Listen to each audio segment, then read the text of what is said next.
नमस्कार दोस्तों। बहुत बहुत स्वागत है आपका देश प्रदेश के इस प्रोग्राम के अंदर। दोस्तों, बात करेंगे उत्तर प्रदेश में मध्य प्रदेश की तर्ज पर हो रहे दलितों के ऊपर अत्याचार की। और पिछले कुछ दिनों के अंदर 3 बड़े ऐसे हादसे हुए हैं जहां दलितों के ऊपर बड़ा भारी अत्याचार किया गया है। इसके साथ ही पाकिस्तान और अफगानिस्तान के बीच में फिर से दोबारा से फाइट हो रही है और काफ़ी लोगों की मौत भी इसमें हुई है। उसके बारे में बात करेंगे। और बुरावेस्टनिक मिसाइल, जो कि दुनिया की पहली न्यूक्लियर पावर्ड मिसाइल है रशिया की, अब वो डिप्लॉय होने जा रही है। उसका इसी हफ्ते में बहुत सक्सेसफुल टेस्ट कर लिया गया है और मुझे लगता है कि ये उड़ता हुआ एटम बम है साहब। और दसियों सालों तक ये उड़ सकती है मिसाइल, और जो भी इसको इंटरसेप्ट करेगा वो, पता लग रहा है आप इंटरसेप्ट तो करोगे और जिसके ऊपर गिरेगा उसी को बर्बाद कर देगा। ये बहुत सारी चीज़ें जो हैं वो इस समय निकल कर आ रही हैं। तो चलिए, सबसे पहले हम बात करेंगे रूस की इसी बुरे वेस्तनिक मिसाइल के ऊपर कि उसके जो टेस्टिंग की जो चीज़ें थी सारी ख़त्म हो गई हैं, अब डिप्लॉय होने जा रहा है और अमेरिका इससे बहुत परेशान है। ये इसकी रेंज कितनी है? अनलिमिटेड रेंज है, लाखों किलोमीटर चल सकती है ये मिसाइल।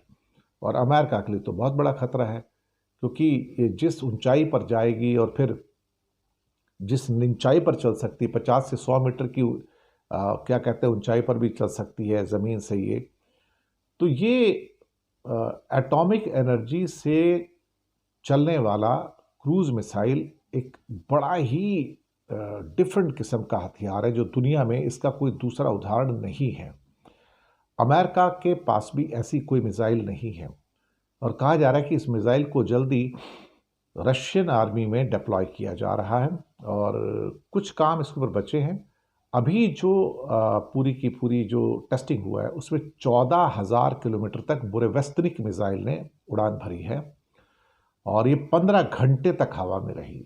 अब आप सोचिए, एक मिसाइल 15 घंटे तक हवा में रहे, ये मतलब ये किसी भी जो एयर डिफेंस सिस्टम है ये उसको ख़त्म कर सकता है। और इसकी जो मारने की जो क्या कहते हैं पावर है, अनलिमिटेड है, क्योंकि उड़ता उड़ता हुआ ये एटम बम है एक्चुअली ये।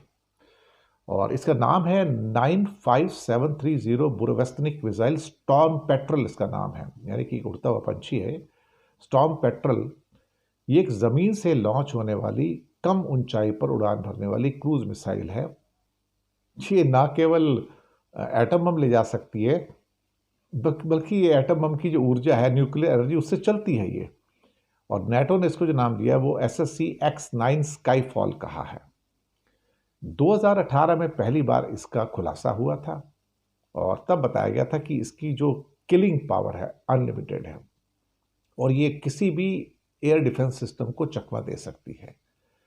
अब मुसीबत ये है कि ये जहाँ जहाँ उड़ेगा, क्या ये वहाँ पर रेडिएशन फैला सकता है? ये भी सवाल उठ रहे हैं। दूसरा, ये अनलिमिटेड टाइम तक उड़ सकता है, यानी कि 2 साल, 3 साल, 5 साल, 7 साल तक उड़ता रहेगा, क्योंकि अनलिमिटेड पावर न्यूक्लियर एनर्जी से चल रहा है वो कहीं ना कहीं। तो ये तो भाई हमेशा से आवाज़ उड़ता रहेगा और हमेशा के लिए ये दूसरों के लिए खतरा बन सकता है। तो जब ये कई सालों तक अगर उड़ता रहेगा तो इसका मतलब ये तो उड़ता हुआ पूरा का पूरा एटम बम है। तो अब ऐसे में साहब ये जहाँ पर गिरेगा वहाँ पर भगवान जाने क्या होगा, ये भविष्यवाणी करना बड़ा मुश्किल है।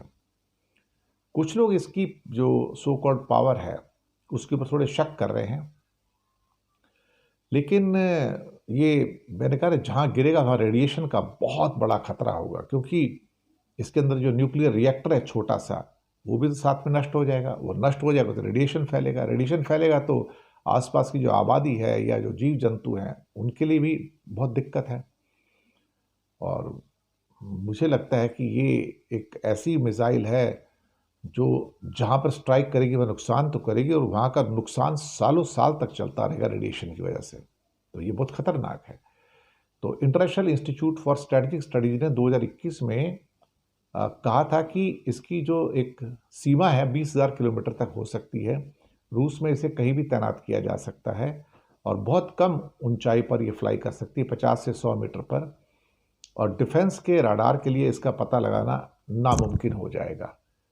अब ये रशिया को एक ऐसी लीड दे रहा है, खासतौर से मिसाइल टेक्नोलॉजी के अंदर, जो अपने आप में शायद एक अनप्रेसिडेंटेड कैसे सक्सेस हो सकती है।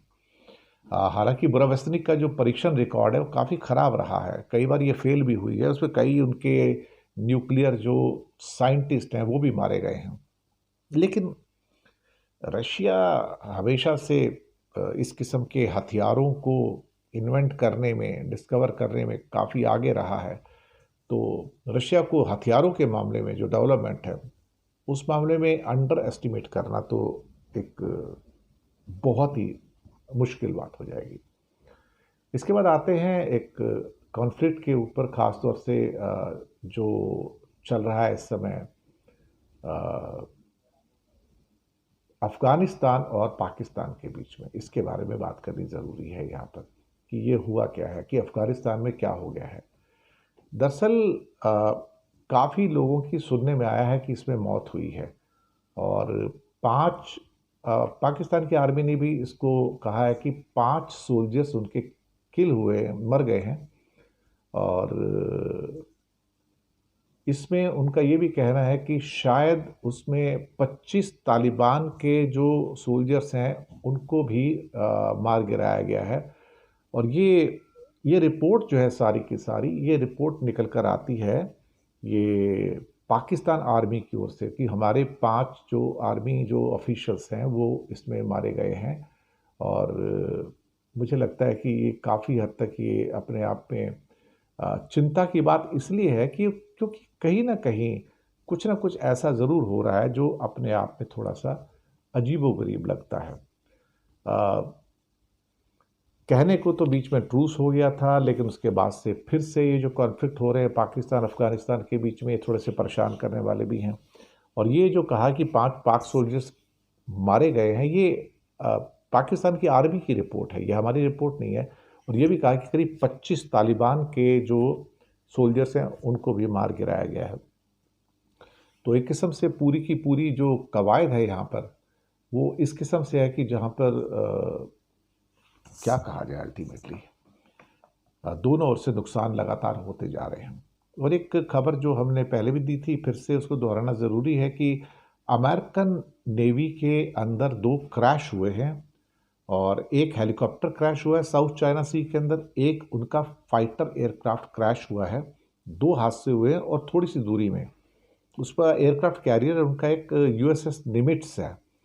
और यहाँ से करीब करीब लोकल टाइम के अनुसार कल 2:45 बजे एक हेलीकॉप्टर क्रैश होता है।